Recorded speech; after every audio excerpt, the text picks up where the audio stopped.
les électeurs Front National à l'élection présidentielle en tous les cas, c'est plutôt des électeurs qui dans le passé avaient été des électeurs de droite ou des sympathisants de droite que de gauche, et c'est plutôt des gens de conditions modestes que de conditions aisées économiquement.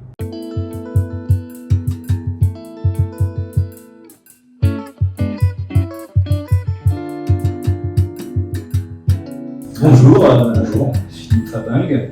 Donc Parallèle Sud continue sa série sur la peste, où tout est encore à définir. On a besoin de connaissances. Je suis venu vous voir parce que vous êtes à la fois sondeur et puis politologue sur la Réunion. Amateur. Peut-être que vous pouvez compléter la présentation que je viens de faire rapidement. Ouais, je suis un observateur. Je préfère me qualifier comme un observateur semi-professionnel de la vie politique locale. Je ne suis pas vraiment politologue de formation initiale, mais je m'occupe d'enquêtes d'intention de vote et d'enquêtes d'opinion depuis presque une trentaine d'années à La Réunion. Et effectivement, j'ai un regard très assidu sur l'évolution de la vie politique locale. 30 ans, on est en 1994. Ouais. Il y a une élection présidentielle en 1995. Ouais. Le Front National, à l'époque emmené par Jean-Marie Le Pen, il se situait où?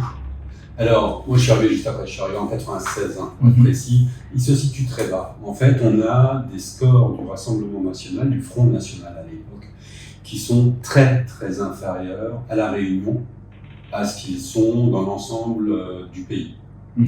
Et ça bascule, ça se renverse en fait lors des élections, de l'élection présidentielle de 2017. Oui. 2017, c'est la première fois à La Réunion, sur les 30 dernières années en tous les cas, qu'à la fois au premier et au second tour d'une élection, quelle qu'elle soit, locale ou nationale, c'est la première fois qu'on voit le Rassemblement National dépasser à La Réunion son score sur l'ensemble de la France. Alors qu'avant ça, il en est très très loin.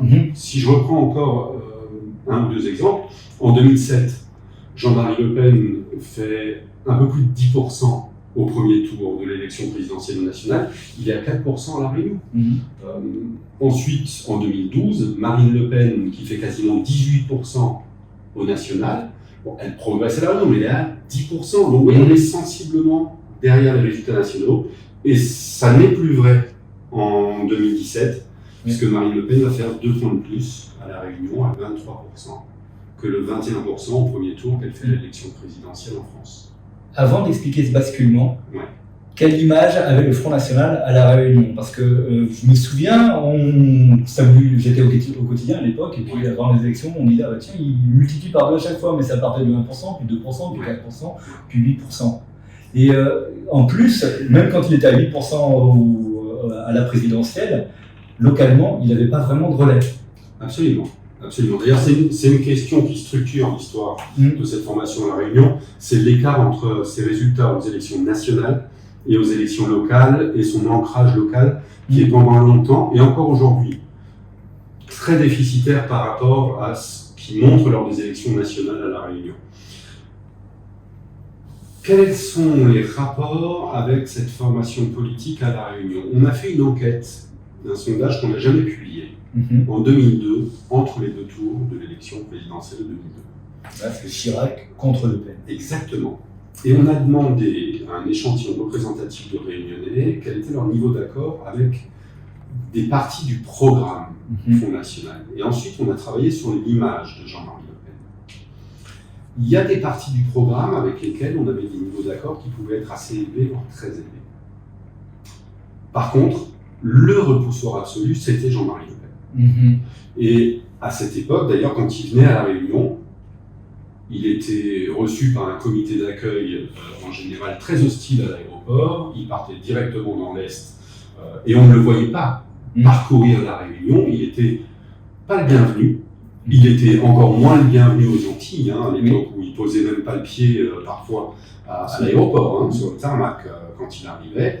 Mais donc, il y avait un effet repoussoir de Jean-Marie Le Pen. Par contre, certains thèmes de sa formation politique n'étaient pas aussi rejetés que cela. Ensuite, il y a une période pendant laquelle, au national, les progrès sont spectaculaires et ils sont moins rapides ici.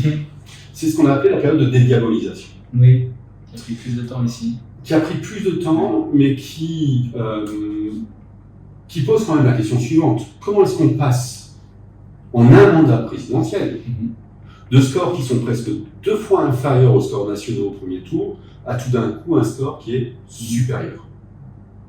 Parce que cette vitesse-là de propulsion, elle est spécifique. Pas forcément qu'à La Réunion, mais elle est spécifique. Réunion, elle existe aussi à Mayotte. Oui. On peut la retrouver éventuellement ailleurs dans l'outre-mer. Mais comment tout d'un coup ce phénomène de dédiabolisation décapsule en gros aussi fort et sur une période aussi brève le potentiel électoral du Rassemblement national. C'était quoi son socle de départ, même si on dit qu'il est minime? Il y avait eu un député, alors j'ai pas assez d'ancienneté sur la Réunion pour me souvenir comment il est devenu Front National, mais il y a eu un député Front National qui s'appelait Jean Fontaine dans les années 80. C'est vrai. Mais, alors moi c'est une époque que j'ai moins bien connue, il n'empêche que jusque-là, jamais on avait vraiment dépassé 10%. Aux européennes, on est monté à 13 avec une participation très faible, donc il suffit qu'il y ait un corps électoral un peu plus mobilisé, vous passez de 10 à 13, mais vous voyez, c'est pas encore une progression impressionnante. Et tout d'un coup, on passe de 10 à 23. Ça, c'est une sacrée progression. Et je pense que... Sur le socle, je reste encore un petit peu sur le socle, là, parce qu'on va parler vraiment on repérait des endroits qui votaient Front National, c'était Plaine des Palmistes, Plaine des Cafres, puis à un moment donné, un canton du Chaudron, mais c'était déjà un peu plus tard. Est-ce que sociologiquement, on pouvait comprendre pourquoi? Alors, c'est difficile de parler de socle. C'est-à-dire que quand vous êtes sur des étiages aussi faibles que 4% de Jean-Marie Le Pen en 2002, c'est vraiment pas grand-chose. D'accord. Donc, c'est très difficile de parler de socle quand on est dans des proportions aussi faibles. Les pointes en 2002 qui existaient, elles n'étaient pas locales. En fait, les pointes de vote, si on va chercher les bureaux qui votaient plus Front National à l'époque que la moyenne réunionnaise, c'était significativement près des casernes.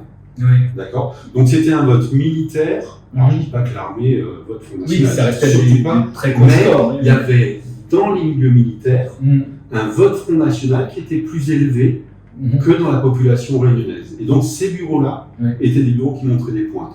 Effectivement, ensuite on avait quelques bureaux, parfois dans les hauts, parfois... Mais on était malgré tout sur des toutes petites choses. Alors, est-ce que c'est les racines du Rassemblement national à La Réunion? Peut-être, mais de toutes les façons, quand vous passez de 4 à 24%, ce socle-là n'est plus, si vous voulez, constitutif de la réalité sociologique de ce que sont les 24%. Vous voyez ce que je veux dire? Ils ont peut-être été un petit point d'appui. On retrouve aujourd'hui le seul maire revendiqué Front National de La Réunion à la Plaine des Palmistes. C'est peut-être pas complètement un hasard, mais il faut peut-être pas non plus surinterpréter. Aujourd'hui, le vote Rassemblement national lors des 2 dernières élections présidentielles, il est vrai partout à La Réunion. Il y a des écarts, mais malgré tout, vous n'avez pas des zones avec, des zones sans. Vous voyez ce que je veux dire? Ce ne sont que des affinités qui existent, mais malgré tout, le socle électoral du Rassemblement national aujourd'hui, il est diffusé dans la société réunionnaise. Nous, ce qu'on a vu, notamment lors de l'élection présidentielle de 2017, c'est que les électeurs Front National, à l'élection présidentielle en tous les cas, c'est plutôt des électeurs qui dans le passé avaient été des électeurs de droite ou des sympathisants de droite que de gauche, et c'est plutôt des gens de conditions modestes que de conditions aisées économiquement. Ça, on le sait comment? On le sait en étudiant la sociologie du quartier, en interrogeant les gens. En interrogeant les gens. On fait ça, on a fait des enquêtes sur des gros échantillons, et on a travaillé à la fois sur ce qu'ils avaient voté avant, sur ce qu'ils avaient l'intention de voter, sur qui ils avaient envie de voir gagner, etc. Et on a vu le score se construire du Rassemblement national en 2017. Oui. Et quand on croisait avec les différentes variables, ce qui était le plus corrélé à ça, c'était le fait d'être un sympathisant de droite, historiquement, Oui, oui. plutôt que de gauche, et le fait d'être dans une situation économique difficile. Mhm. Et de ce point de vue-là, on a un schéma globalement qui est assez comparable à celui du national, où le Rassemblement national, le Front national avant lui, mais le RN ensuite, est une formation qui capte notamment davantage les votes dans les populations qui se considèrent déclassées, et au départ plutôt Oui. à droite, et ensuite est venu prendre sur les formations historiques qui étaient fortes dans les milieux populaires de gauche, le PC, le PS. Et quels sont les éléments alors qui permettent à cet électeur de droite de se dire « Allez, je vais du côté du Front National ». Qu'est-ce qui fait qu'elle a été dédiabolisée en quelque sorte? Parce que quand on est allé voir les gens de la Ligue des droits de l'homme, leur phrase était simple, c'était de dire « Nous, dans notre ADN, nous sommes une communauté universelle, il y a du Kaf, il y a du Malgache, il y a du Chinois, on ne devrait pas être dans un pays, dans un parti accusé régulièrement de racisme ». Qu'est-ce qui fait que, à un moment donné... Alors, d'abord, la posture, le discours, le programme du Rassemblement national vis-à-vis des questions identitaires, Oui. il a une certaine résonance dans une partie de la société réunionnaise. C'est un parti qui a lissé quand même certaines choses qui pouvaient être du domaine du racisme ou de l'antisémitisme d'ailleurs. On se souvient de Saïd Jean-Marie Le Pen. Elles existent moins aujourd'hui. Et c'est un parti fondamentalement qui est un parti anti-élite et qui est un parti populiste en ce sens que c'est un parti qui désigne en permanence des responsables ou voire des boucs émissaires pour expliquer la situation de mal-être vécue par ceux qui sont frappés par ce sentiment de déclassement. Et ce déclassement, il existe à la Réunion. Et il existe d'autant plus qu'on est sorti en 2008. En fait, la crise de 2008 à la Réunion, elle met fin à 20 années de progression rapide et forte du pouvoir d'achat, des conditions de vie, d'amélioration des conditions de vie. Donc on a plus de 2 décennies de développement rapide, soutenu, Oui. et depuis 2008, c'est beaucoup plus en panne que précédemment. Le taux d'emploi n'a pas varié depuis 10 ans à La Réunion. On n'a toujours pas réussi à atteindre la moitié des gens en âge de travailler qui ont un boulot à La Réunion. Les revenus sont sensiblement inférieurs à ce qu'ils sont au national. Le sentiment d'être une terre de seconde zone est un sentiment qui est partagé dans l'ensemble des Outre-mer, ce qui explique probablement le vote protestataire des 2 dernières élections présidentielles et en particulier de la dernière. Donc oui, il y a un terreau socio-économique, culturel également, de lien avec le pouvoir central, de sentiment de ne pas être reconnu comme un citoyen à part entière avec ça. Bref, il y a plein de choses qui font qu'il y a une possible écoute pour un discours comme celui que véhicule le Rassemblement national, avec, j'ai envie de dire, les mêmes types de causes, même s'il faut que tout n'est pas comparable, mais disons les mêmes types de causes produisent les mêmes types d'effets, que ce soit au national ou dans l'outre-mer, pas toujours pour les mêmes raisons. Mais en tous les cas, il y a des choses. Une petite explication s'impose. Le taux d'emploi, vous dites, c'est moins d'un Réunionnais sur 2 en âge de travailler qui a effectivement un travail. Oui. Les chiffres du chômage nous mettent à 20% à peu près. Oui, mais c'est 20% des actifs. C'est pas 20% de tout le monde. Le taux de chômage, il est calculé uniquement sur les actifs. Et les actifs, c'est les gens qui déclarent avoir un boulot ou être disponibles et avoir envie d'en faire un. Donc, quand vous regardez l'enquête emploi de l'INSEE, il y a d'une part le taux de chômage qui est autour de 20%, plus autour quelque chose que l'INSEE appelle le halo du chômage, qu'il faut rajouter au taux de chômage. D'accord ? C'est pour ça que c'est un peu compliqué. C'est pas une lecture immédiate. Et dans ce halo du chômage, il y a obligatoirement des gens qui sont déclassés. Alors, après, ça va se voir sur le différentiel du... Si vous voulez, le déclassement, moi je l'analyse plus en termes de revenus, de niveau de revenus, par rapport à la norme nationale. Pourquoi je préfère le taux d'emploi au taux de chômage? Parce que le taux d'emploi, il est carré, clair, facile à comprendre, facile à lire, et la méthode ne bouge pas pour le mesurer. Ça aussi, c'est très important. Vous prenez tous les gens en âge de travailler, vous regardez quelle proportion ont un job rémunéré, un emploi. Point. Et donc, comme vous regardez tous les gens en âge de travailler, on n'est pas sur, on prend que les actifs et la proportion d'actifs, elle bouge selon que le marché du travail soit porteur ou difficile, etc. C'est tous les gens en âge de travailler. Combien ont un emploi rémunéré à La Réunion? 49%. Au national, près de 70%.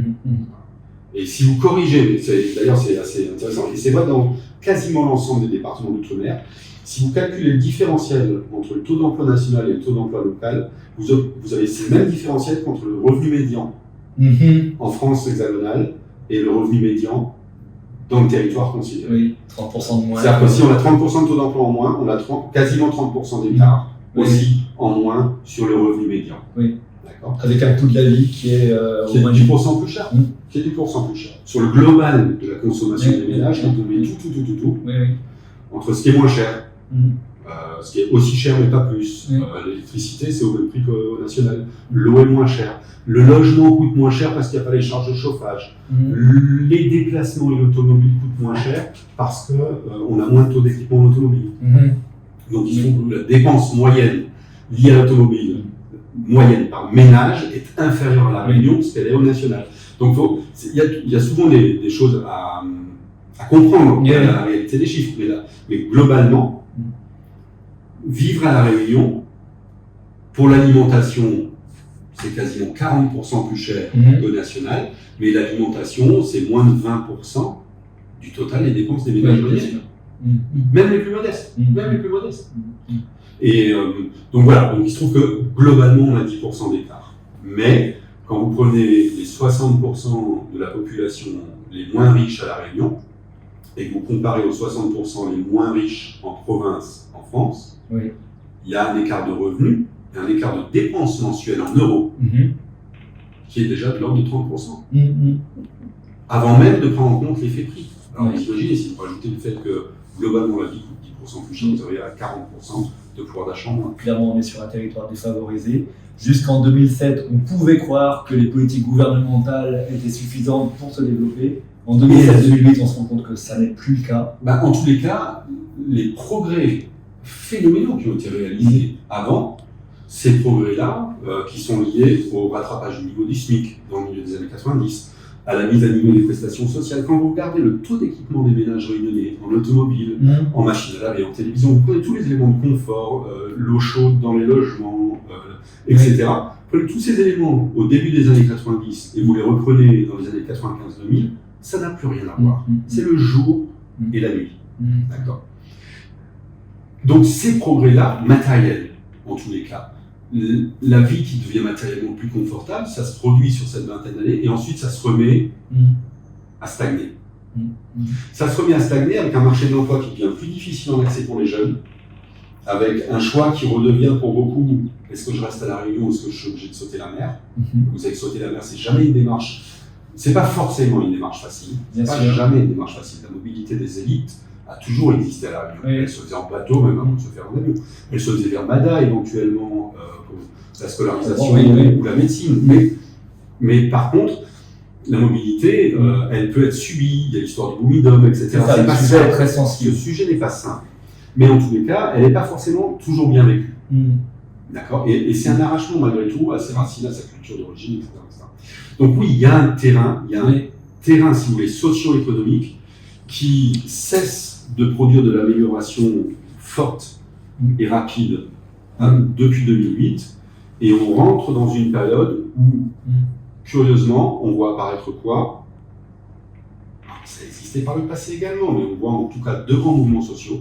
C'est-à-dire que si on prend depuis 2007 jusqu'à aujourd'hui, vous avez deux grands mouvements sociaux, il n'y en a pas que deux, mais il y a deux grands mouvements sociaux, je trouve. Avec plus de 100 000 personnes dans la rue, voilà. Le COSPAR, les Gilets jaunes.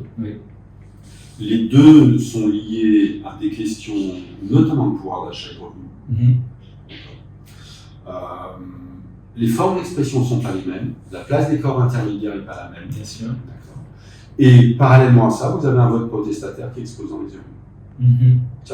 Parallèlement à ça, vous avez la montée du RN, alors qui se fait particulièrement, comme je l'ai dit tout à l'heure, entre l'élection de 2012 et celle de 2017. À La Réunion, on a toujours eu la possibilité d'avoir un vote protestataire à gauche. On a eu le PCR qui a été longtemps puissant. Oui, mais qui se traduisait dans les urnes jusque-là par de la gauche de gouvernement.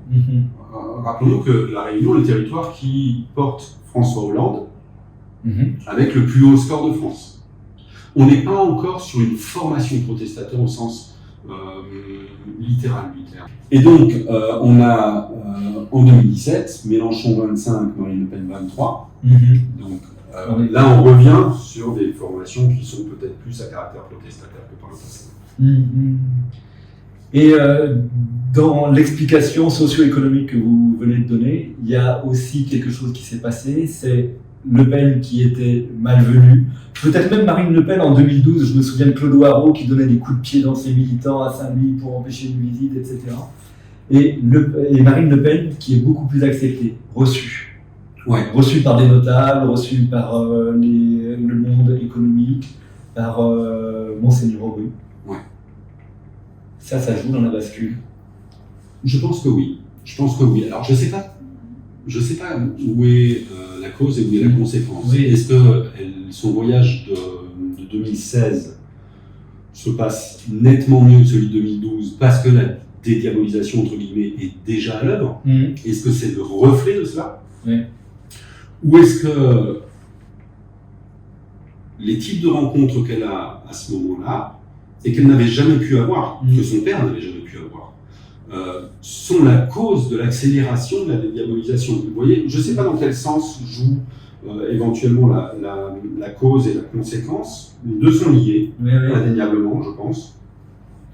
Et effectivement, en 2016, Marine Le Pen, elle est reçue par le président de la Chambre de commerce, par un maire. C'est la première fois qu'un maire accepte de la rencontrer, puis c'est pas le maire d'une petite commune, en l'occurrence c'est le maire du Tampon à l'époque. Elle est reçue par... Signalé aussi, je pense, à Saint-Paul. Alors je sais plus, j'ai fait des recherches. Ouais. Je crois que ça a été prévu à un moment, je ne sais plus si ça s'est produit ou pas produit, je ne l'ai pas retrouvé, mais c'est possible. Mais j'en suis pas certain, donc je resterai plus prudent là-dessus. En tout cas, elle est reçue par l'évêque. Elle est interviewée sur Freedom, quand on connaît le poids de la radio Freedom à La Réunion. Et il y a un parallèle que j'ai trouvé intéressant, c'est de constater qu'à Mayotte, où il y a vraiment eu aussi un avant et un après, elle est reçue par le principal dignitaire religieux musulman.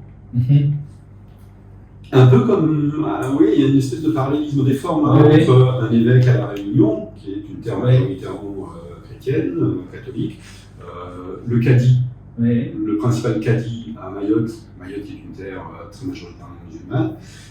Et je pense que ce sont des cautions morales qui sont importantes dans nos sociétés insulaires ou ultramarines, si vous voulez. Et qui correspondaient peut-être aussi à des débats de société de l'époque, c'était le mariage pour tous. Oui.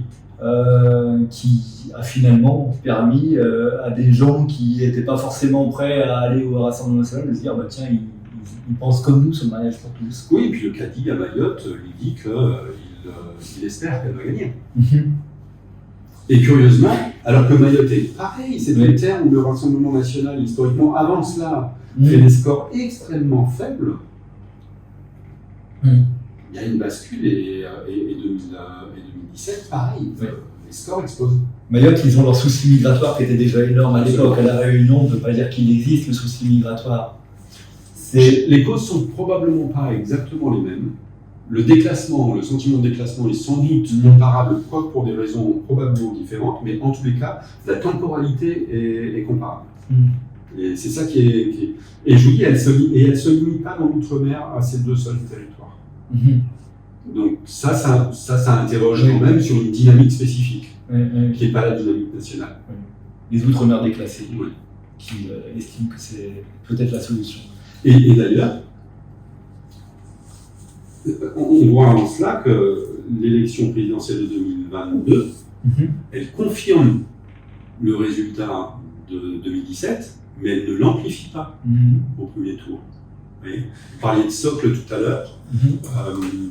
La progression vraiment très spectaculaire qui peut exister entre 2017 et 2022, c'est celle de Jean-Luc Mélenchon, avec entre-temps la région qui a basculé et Huguette Bézot qui a accédé à la présidence de la région, c'est pas neutre.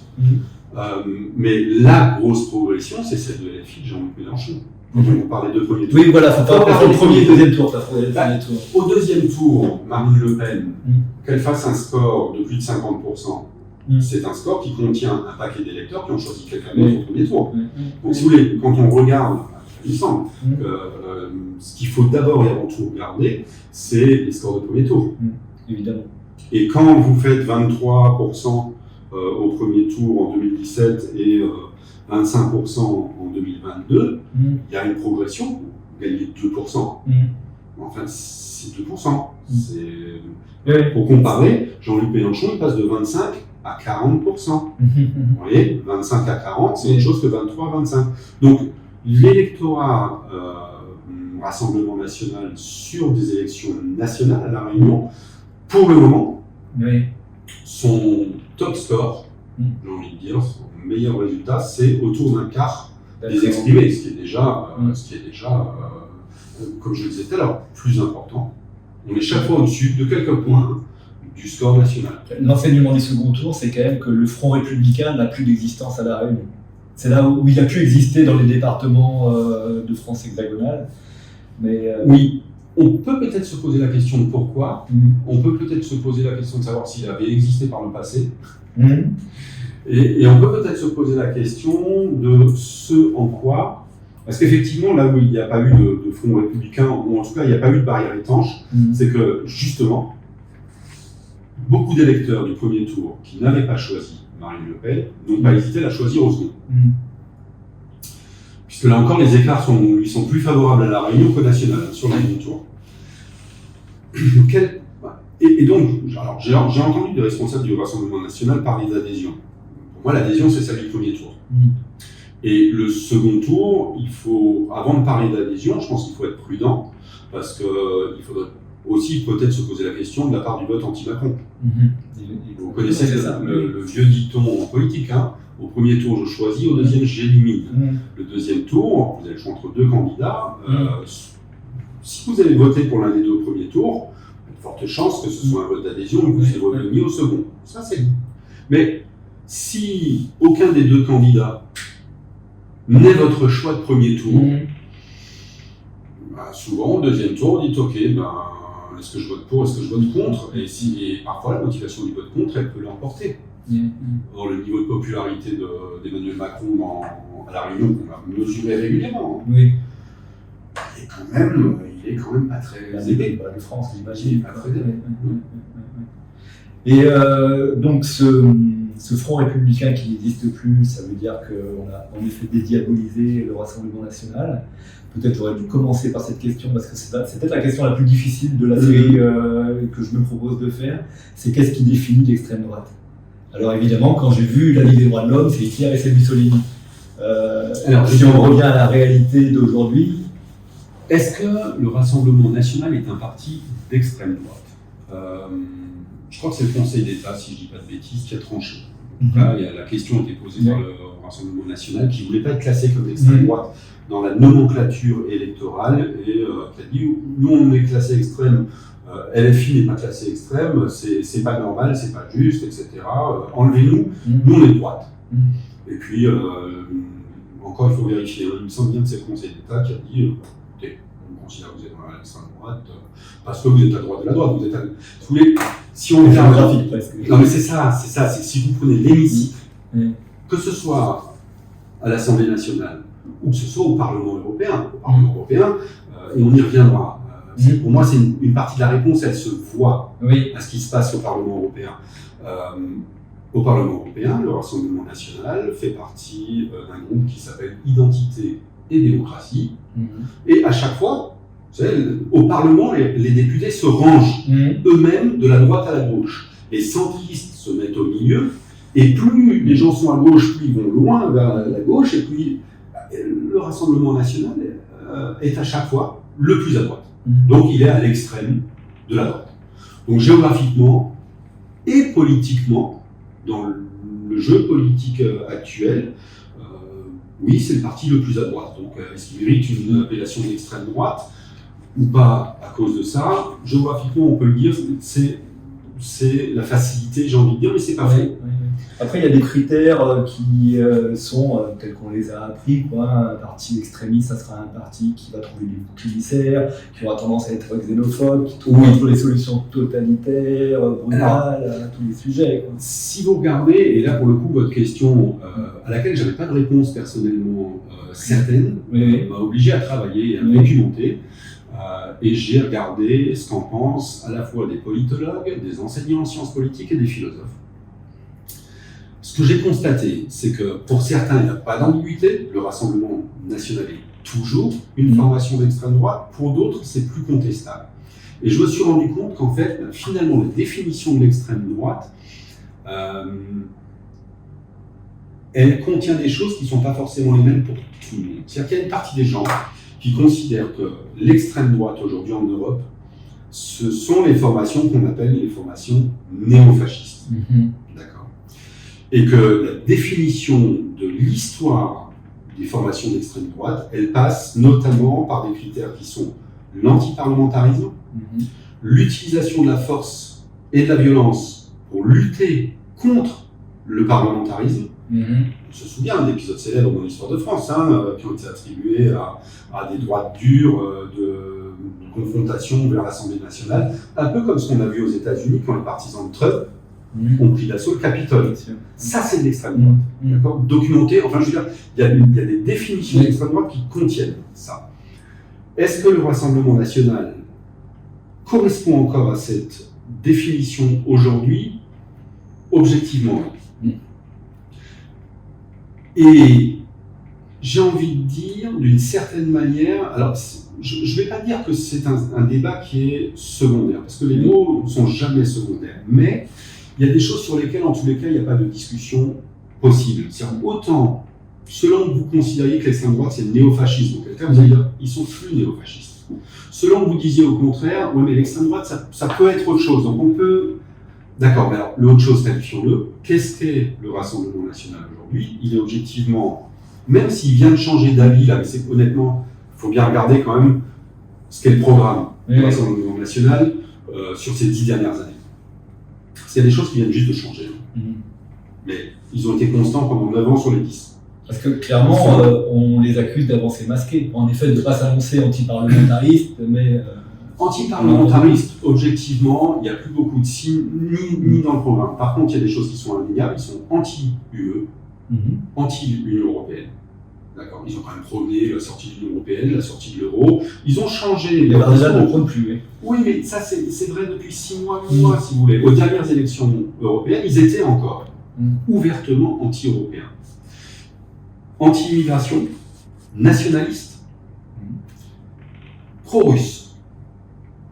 Quand vous regardez ces caractéristiques-là, et c'est pour ça que je parlais du Parlement européen, le groupe dans lequel est le Rassemblement national à Bruxelles, c'est un groupe qui s'appelle Identité et démocratie, qui sont les 3 principales formations. Il y a 73 députés, d'accord ? Les 3 principales formations d'Europe qui alimentent une partie majoritaire, en l'occurrence les 73 députés. Il y a plein de pays représentés, mais les 3 grosses formations, c'est l'AfD allemande, c'est la Ligue italienne, et c'est le Rassemblement national. J'ai envie de dire, finalement, on peut aussi répondre à la question de qui est le Rassemblement national en regardant avec qui il fait alliance et qui sont ses amis. Et même si Marine Le Pen a dit oui, mais notre groupe c'est comme une copropriété, on n'est pas obligé d'être d'accord sur tout, ils ne sont pas mis avec des communistes. Vous voyez ce que je veux dire ? Il y a quand même des proximités idéologiques, sinon ils ne seraient pas ensemble. Il ne faut pas non plus raconter n'importe quoi. Ce n'est pas un syndicat de copropriétaires, c'est un groupe politique. D'accord. Et la Ligue italienne, l'AfD et le Rassemblement national sont anti-Union européenne comme elle fonctionne actuellement, mais anti-institution. On ne va pas uniquement en disant l'Union européenne est trop libérale, elle est trop ceci, il faudrait pas que j'ai... Non, eux, ils veulent mettre les institutions européennes par terre pour remplacer ça par des États-nations. Ce que les électeurs ne se rendent pas forcément compte. On va faire un vote contestataire encore le 19 juin ou le 9 juin, exactement, enfin, le jour des élections européennes. Absolument. Des États-nations, concrètement, ça veut dire priver l'Union européenne de la perspective d'une politique étrangère commune, d'une politique de défense commune, et ce genre de choses. C'est ça que ça veut dire concrètement. Donc ils sont anti-UE, ils sont anti-immigration, Mm. ils sont nationalistes, voire régionalistes, et ils sont pro-russes. Les trois sont pro-russes. D'ailleurs, c'est une des grandes différences entre la Ligue et les frères d'Italie de Madame Meloni en Italie. D'accord. Meloni, elle est plutôt pro-Ukraine. Et elle a beaucoup tempéré son discours par rapport à l'Union européenne et à son fonctionnement. La Ligue, elle est pro-russe. D'accord. Donc, vous voyez, on retrouve des choses qui finalement permettent de définir ces droites qui, si elles ne sont pas des extrêmes droites, parce que le débat existe de la même façon pour l'AfD en Allemagne et de la même façon pour la Ligue en Italie. Il y a un débat aujourd'hui sur est-ce qu'on doit encore les qualifier d'extrême droite ou pas, ces formations-là, est-ce qu'elles sont néofascistes ou pas, le débat est ouvert. N'empêche que, pour ceux qui ne le savent pas, l'AfD en Allemagne, certains membres de l'AfD se sont réunis il y a quelques semaines autour de la brillante idée, naturellement mon propos est à prendre au second degré, d'expulser, je crois, 3 ou 4 millions de personnes d'Allemagne. Ils ont appelé ça la remigration, en disant on va mettre dehors des étrangers dont on considère qu'ils ne sont pas capables de s'adapter, et des Allemands dont on considère qu'ils n'ont pas la mentalité qui nous convient. Là, on commence à... Pardonnez-moi, les triades, ça commence à être chaud, là. Là, ça commence à être chaud. Mais c'est des idées qui sont pas si éloignées des idées qu'on peut avoir, même sur le territoire réunionnais, quoi, dans le discours, dans ce qu'on entend. Alors, est-ce que c'est néofasciste? Pas forcément. Mais en tous les cas, c'est quoi? C'est de la droite radicale. Donc, on peut dire, on joue sur les mots. Oui, mais alors, entendons-nous sur les termes, la droite radicale, dans quel sens? Elle est populiste. Franchement, il y a des discours. Les Anglais ont voté pour le Brexit avec le même genre d'argument. Objectivement, ils le regrettent aujourd'hui. C'est normal, parce qu'on leur a menti. À un moment, il faut être clair sur les termes aussi. Il y a qu'est-ce que qui ment pas, à quel sujet, etc. Naturellement, on peut dire beaucoup de choses, les politiques, etc. Enfin, il y a des mensonges plus gros, objectivement.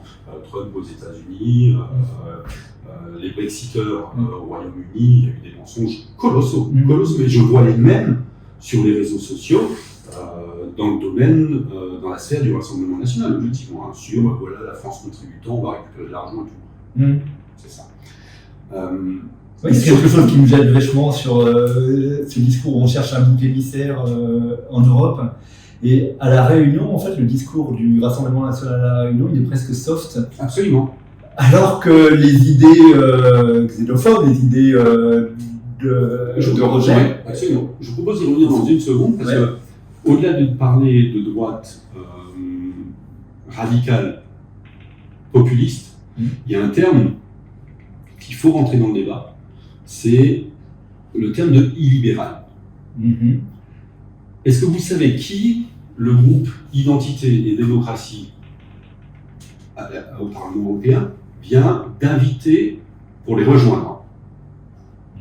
Les Hongrois de Orban. D'accord. Je me disais, ils n'étaient pas dedans, c'était bizarre. Ils y sont pas. Historiquement, ils sont dans une autre formation. Ils ont été invités par Identité et Démocratie à les rejoindre. Le président de la délégation du Rassemblement national à Bruxelles, qui s'appelle M. Garot, a notamment justifié le fait, et je le cite, par les liens d'amitié qui existent entre Marine Le Pen et Viktor Orban. Et là, on arrive à des choses qui sont, on va se le dire clairement, encore une fois, dites-moi qui sont vos amis, et je vais peut-être répondre à des questions plus facilement. L'illibéralisme, c'est quelque chose qui structure la pensée des formations qui ont formé Identité et Démocratie à l'Union européenne. Donc c'est quelque chose qui est dans la pensée Rassemblement national. L'illibéralisme, c'est quoi? C'est de dire à un moment, s'il faut choisir, on est prêt à choisir les structures de gouvernance, les structures de commandement contre les libertés du peuple. Concrètement, c'est ça que ça veut dire. D'accord. Viktor Orban, c'est ça qu'il fait en Hongrie. D'accord. On change les règles autour du fonctionnement de la justice, on change les gens, on change les règles autour des médias.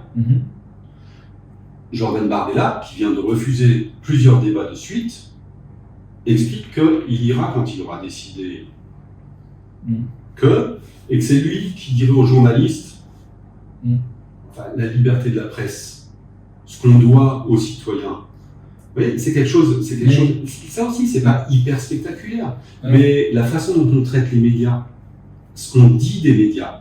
Et là, rendons-nous compte d'une chose, c'est que malheureusement, le discours qui vise à décrédibiliser les médias et à les affaiblir, et pas uniquement un discours qui est tenu par le Rassemblement. C'est ce que j'allais dire. On n'attend pas le Rassemblement national pour réduire les droits des médias. Absolument. Mais qui le fait plus que les autres? Le Rassemblement national en fait partie. En se posant en victime systématiquement, en prétendant ne jamais être invité, alors que les mesures des temps de parole sont là pour attester du contraire. En expliquant que les médias sont tous des médias d'audio-gauchistes. Ce qui est amusant, c'est qu'à l'autre extrémité du spectre politique, vous avez des gens qui expliquent que tous les médias sont à la solde des capitalistes et du gouvernement. Mais en fait, ils se rejoignent dans l'idée de décrédibiliser les médias. Qu'est-ce que ça fait? Qu'est-ce que ça fabrique? Ça fabrique l'affaiblissement de l'information crédible et le procès en suspicion permanent contre ces médias-là, et donc le report vers les médias numériques,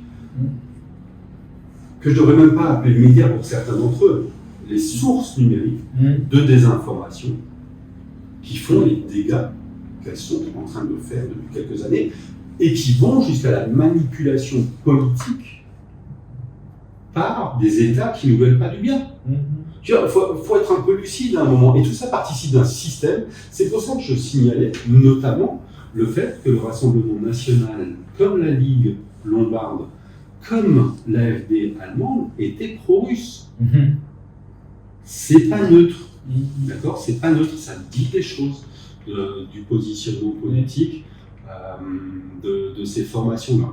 Donc voilà, est-ce qu'il faudra peut-être à un moment requalifier l'extrême droite? Est-ce qu'il faudra redéfinir les concepts pour dire si on est encore d'extrême droite ou pas? Peut-être, mais en tous les cas, droite radicale, droite populiste, droite illibérale, ouais, je crois que ça, on peut malheureusement le dire. Et enfin, je parle pour le gouvernement français, mais depuis quelques années, on est plus dans la restriction des libertés individuelles et dans la restriction des droits aux médias que l'inverse. Donc, est-ce qu'on n'est pas déjà dans une certaine lupénisation des esprits, comme on disait à l'époque, quoi Alors ça, c'est une question qui est intéressante, parce que j'ai envie de vous dire, quand je me regarde, je m'inquiète, quand je me compare, je me console. Est-ce que du côté de l'État français, on est dans une politique de restriction de la liberté des médias? J'en suis pas sûr, objectivement. Je regarde factuellement des affaires, des choses comme ça. Je regarde factuellement les choses. Il y a eu des tentatives, mais les votes ne sont pas passés. Donc jusqu'à maintenant, est-ce que réellement on a attenté à la protection des sources, la liberté des médias? Après, je suis mal placé parce que comme je suis au SNJ, je repère à chaque fois que quelqu'un se retrouve convoqué dans un commissariat pour... Alors, ça existe, quoi. Est-ce qu'il y a une atteinte à la liberté d'informer en France? Est-ce qu'elle est le fait de l'État ou d'autres mécanismes de force? En tous les cas, elle est sous pression. Voilà, la pression, elle est sous pression. Ça, c'est indéniable. On l'a vu à plusieurs reprises. Mais la pression, elle peut venir de l'interne. Elle peut venir, vous voyez, tous les médias français ne sont pas organisés comme le journal Le Monde, par exemple, qui a dans ses statuts protégé sa rédaction. Bien sûr. D'accord. Et je pense que celui qui prétendrait que Le Monde aujourd'hui est un journal aux ordres, il faudrait quand même qu'il étaye sacrément son discours et qu'il amène des éléments vraiment très, très tangibles qu'à mon avis, on aurait du mal à trouver. D'accord. Que d'autres médias soient des médias d'opinion influencés par un actionnaire, etc., je vais passer 2 heures dessus, mais on a des faits. Je dis pas que, et donc, on a des faits que ça existe. D'accord. Mais justement, la pluralité des médias en France, aussi bien des médias traditionnels que des médias indépendants, et Parallèle Sud en est un exemple vivant, d'accord. On est dans un pays où tout cela existe et a le droit de s'exprimer. À la limite aux citoyens ensuite de faire le tri, etc. Profitons-en. Regardez les lois qui ont été votées à Maurice récemment. Imaginez-vous faire votre boulot en Russie en ce moment, ou même en Hongrie. Quand on se compare, on se console. Ouais, en Hongrie, on est dans l'Union européenne. Ouais. Vous voyez ce que je veux dire. Et on est en principe couvert et protégé par le droit européen dans ce domaine-là. Et c'est pas si simple. C'est pas si simple. Et peut-être pour finir sur la Réunion, revenir à la Réunion à la fin, les perspectives à moyen terme des votes à venir. Bon, là, on va avoir les européennes. Aux dernières européennes, Bardella était en tête. Oui. Dans les sondages, il sera à nouveau en tête cette fois-ci ou... Alors, on n'a pas fait de sondage. Il n'y a pas eu de sondage encore. Nous, le problème, si vous voulez, c'est que pour financer notre métier, parce que bien sûr. une enquête, il faut payer les enquêteurs. Enfin, nous, on les paye, on les déclare, etc. On fait tout à la réunion, etc. Donc voilà, ça coûte un peu de sous. Il faut que les médias aient des sous pour investir dans les enquêtes, sinon, pour les enquêtes publiées, en tous les cas, sinon, on les fait pas. Et là, on appelle la réunion la première pour qu'ils commencent un sondage sur les européennes. Pour les européennes, je crois qu'on n'en a jamais fait. En fait, donc je n'irai pas plus loin dans le truc, mais c'est sûr que c'est un peu à l'image du taux de participation, si vous voulez. Je sens l'intérêt global pour cette élection, malheureusement, on arrive. Donc je serais bien affiché de vous dire, parce que autant on essaie de faire notre métier le mieux possible quand on le fait, autant on n'a pas de boule de cristal. J'ai tendance à imaginer qu'on devrait retrouver la liste de LFI et du Rassemblement National aux 2 premières places à La Réunion, dans quel ordre, j'en sais rien. Probablement, je mettrais une petite pièce sur LFI devant. Ils ont quand même un député éligible, quoi. C'est ça. Bon, et puis il y a la dynamique électorale de la dernière élection présidentielle, premier tour, la région, etc. Enfin bref, il y a tout un écosystème, si vous voulez, qui me semble. Mais attention, c'est pas sûr, comme c'est une élection nationale, on va voir. Mais en tous les cas, ça doit être les deux formations probablement en tête. Cela dit, les élections européennes à La Réunion, le taux de participation est tellement faible que justement, il faut faire attention de ne pas les surinterpréter. La trajectoire du Rassemblement national, si on revient là-dessus, à La Réunion, je pense que le Rassemblement national progresse d'élection en élection locale, même si ses résultats sont encore très inférieurs à ce qu'il a aux élections nationales. Mais il progresse. C'est un premier constat. Le deuxième constat, c'est que là, on vient de passer 2 ans d'inflation avec un choc sur le pouvoir d'achat des ménages qu'on n'avait pas eu depuis les années 70. On ne mesure pas toujours à quel point ce choc d'inflation a été violent, en particulier pour les catégories les plus modestes. Donc, ce sentiment de déclassement, je ne le vois pas s'atténuer, si vous voulez, dans ce contexte-là. Donc, je ne vois pas pourquoi le protestataire, tout d'un coup, s'affaiblirait.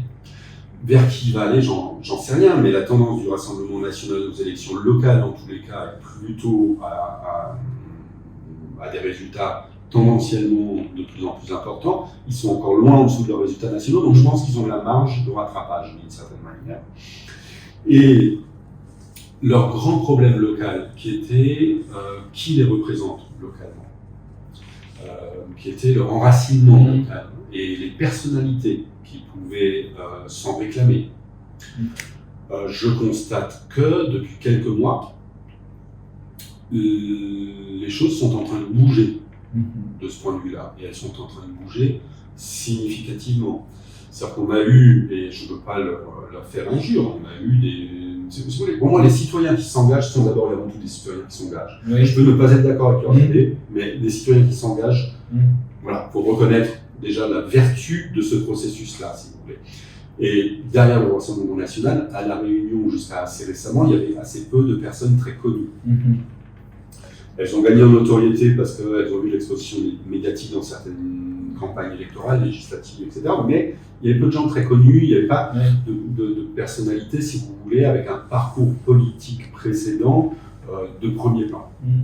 Et encore une fois, je veux faire injure à personne, c'est très factuel, j'essaie de rester vraiment dans une position d'observation la plus neutre possible dans tout ça. Et peu de gens qui s'installent aussi. Les candidats du Rassemblement national du début des années 2000, c'est plus les mêmes aujourd'hui. C'est ça. Sauf que, on a depuis un premier maire qui s'en est réclamé officiellement, plein d'épanouistes. On a une personne qui a été plusieurs fois candidat à des élections locales, à Saint-Denis notamment, qui est aujourd'hui dans l'opposition régionale, qui est M. Morel, qui a rejoint explicitement la formation. On a Jean-Luc Poudroux, ancien maire de Saint-Lô, ancien président du conseil général, qui vient de rejoindre la formation. Donc là, si vous voulez, je vois un changement quand même. Oui. Vous voyez ce que je veux C'est dire ? au moins un pari de surfer sur une vague aux prochaines élections, gagner un peu plus que ce qu'il gagnait jusqu'à présent. On est en tout cas avec des représentants qui ont des calibres politiques, si je me permets cette expression un peu triviale, mais qui est quand même d'un autre ordre que ceux qui jusqu'à maintenant ont poussé la formation localement. Donc ça pourrait si vous voulez, entre tendance au rattrapage, marge de progression, amélioration tendancielle des résultats, tendance à l'amélioration des résultats aux élections locales, plus figure de représentation plus connue, etc., je vois mal pourquoi le Rassemblement national ne continuerait pas à améliorer son score à La Réunion, d'autant plus que... Il n'y a pas en face d'eux, c'est ce que disaient les gens de la Ligue des droits de l'homme, de gens qui dénoncent le discours du Front National. Exactement. Et là, vous mettez le doigt sur... non seulement il y a peu de gens qui le dénoncent, mais en plus, il y a des gens qui implicitement l'encouragent. Oui. Qui ne sont pas de cette formation-là, mais qui reprennent des discours qui finalement vont très bien avec ça. C'est sur l'immigration, les Sri Lankais, sur la présence des Mahorais qui sont des Français comme les autres, mais et ça, stigmatisés. Et ça, vous en parliez tout à l'heure, et je voulais revenir là-dessus aussi. J'ai lu l'interview du coordinateur pour l'outre-mer du Rassemblement national qui est paru il y a quelques jours. Et j'ai noté deux choses que j'ai trouvées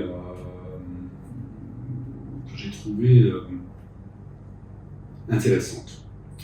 La première, c'est que, effectivement, il dépositionnait son discours sur l'insécurité à La Réunion de la question mahoraise. Ce qu'on peut comprendre. Mayotte est une terre où le Rassemblement national a d'excellents résultats. Ils ne peuvent pas commencer à taper sur les populations mahoraises comme le font d'autres. Donc, il disait en gros, c'est pas un problème de Mahorais, c'est un problème de délinquance. Et pour nous, toutes les délinquances se valent, qu'elles soient mahoraises ou pas mahoraises, c'est la délinquance qu'il faut combattre. J'ai dit, tiens, c'est une petite musique un peu différente. On commence à entendre un discours spécifique sur cette question-là. Il a rajouté autre chose. Et là, je me suis dit, tiens, là, voilà un des vrais axes qui va être notamment un des axes de positionnement, de contre-positionnement politique par rapport à LFI et à la région en l'occurrence, par rapport à plein d'autres élus. Il a dit qu'il était pour la suppression de l'octroi de mer. Le tabou réunionnais. Exactement. Et qui est une question infiniment compliquée. Mais en tous les cas, la certitude qu'on a, parce que là, pour le coup, on a fait une enquête sur l'octroi de mer. Et figurez-vous que quand on demande un échantillon représentatif d'habitants de la Réunion de 18 ans et plus, où va l'argent de l'octroi de mer, la première réponse, c'est à Paris. Alors qu'il va dans des collectivités locales. Exactement. Et on a posé la question sur 5 produits qui sont exonérés. À votre avis, est-ce que ce produit-là est plus cher à cause de l'octroi de mer, oui ou non? Produits, je le répète, exonérés, c'est-à-dire des produits sur lesquels il y a zéro octroi de mer. Et à votre avis, ils sont plus chers de combien à cause de l'octroi de mer? On est entre 50 et 65% de gens qui pensent que ces produits-là sont plus chers à cause de l'octroi de mer, et dans un registre de l'ordre de 15 à 30% de surcoût. Conclusion, la taxe de l'octroi de mer est objectivement, c'est la démonstration de ce en quoi elle peut être mal connue. Donc, un parti politique dit oh, vous avez raison, on va le faire sauter. Là, on en revient sur qu'est-ce que c'est le populisme. Est-ce que c'est utile pour la Réunion? D'abord, c'est quoi la vraie contribution de l'octroi de mer à la cherté de la vie? Il n'y a pas d'octroi de mer sur les services. Si vous remplacez demain l'octroi de mer par une TVA, ça frappe aussi les services. Là, les services, c'est 70% de la consommation des Réunionnais, en gros. Donc, vous voyez un peu l'impact sur le pouvoir d'achat. Donc ça, c'est une première chose au passage. Deuxièmement, l'octroi de mer, c'est à peu près 30% des recettes fiscales des communes. Les communes, les collectivités réunionnaises, par rapport aux collectivités comparables dans l'Hexagone, ont moins de recettes fiscales à La Réunion parce que La Réunion est plus pauvre. Bien sûr. D'accord. Donc une mairie, par rapport à une mairie de taille comparable dans l'Hexagone, elle a moins d'argent pour fonctionner. Elle a moins d'argent pour fonctionner alors que les besoins sont plus importants, à la fois en infrastructure et en termes de soutien social. qu'est-ce qui est bon pour la Réunion? Que les mairies aient des moyens pour fonctionner ou qu'elles en aient moins? Qu'est-ce qui serait le mieux pour le territoire et sa population? 30%, je le répète, 30% des ressources des communes, c'est l'octroi de mer. Puis quelques maires expliquent qu'au moins l'octroi de mer, c'est tant d'emplois en moins dans la commune. Mais directement. Les communes sont les plus gros employeurs à La Réunion. Et de loin. Pour dire que Bardella, il trouve les bons arguments. Enfin, le Rassemblement national sait caresser la foule dans le sens du poil. C'est une des définitions, il me semble, du populisme. D'accord. Qu'est-ce que vous avez envie d'entendre? Je vais vous le dire, dans ces cas-là, puisque vous avez envie d'entendre, votez pour moi. Pour faire la boucle sur l'extrême droite et toute proportion gardée, je ne veux pas faire de parallèle, si vous voulez. J'ai bien dit, hein, c'est pas des partis néofascistes pour moi. Il me semble que si on retient cette grille de lecture-là, objectivement, c'est pas des partis néofascistes. Ils n'ont pas les attributs des partis néofascistes. Ils en ont certains, mais pas suffisamment pour pouvoir être qualifiés comme tels. De ce que j'ai entendu et compris, en tous les cas, des analyses que j'ai pu écouter ou lire, néanmoins, et donc, sans vouloir faire de comparaison outrancière, si je reviens au fascisme en Europe, que ce soit le national-socialisme en Allemagne, avant d'être des nazis, c'était des nationaux-socialistes. Ce qui est intéressant, Mussolini était socialiste avant. Exactement. Donc que ce soit en Allemagne ou que ce soit Mussolini en Italie, ils sont tous les deux arrivés au pouvoir démocratiquement. Et ils sont tous les deux arrivés au pouvoir démocratiquement dans des sociétés qui étaient des sociétés en crise, notamment économique et sociale. Et pas que ça, d'accord, ils ont utilisé d'autres leviers aussi, dont naturellement l'humiliation allemande de la fin de la guerre 14-18, etc. Il y a eu d'autres. Mais il y a notamment cette similitude-là entre l'accession des nationaux-socialistes, qui sont devenus les nazis en Allemagne, et Mussolini en Italie. Voilà, les sociétés qui vont mal sont des sociétés qui souvent ont plus de mal avec l'autre, cherchent des boucs émissaires, et naturellement c'est des sociétés qui souvent sont des terres plus fertiles pour le populisme que les sociétés qui vont bien. Si vous avez aimé cette vidéo de Parallèle Sud, média réunionnais indépendant, partagez-la. Et si vous voulez soutenir la liberté de la presse, faites un don sur notre site parallèlesud.com. L'info est un droit, mais elle a un prix.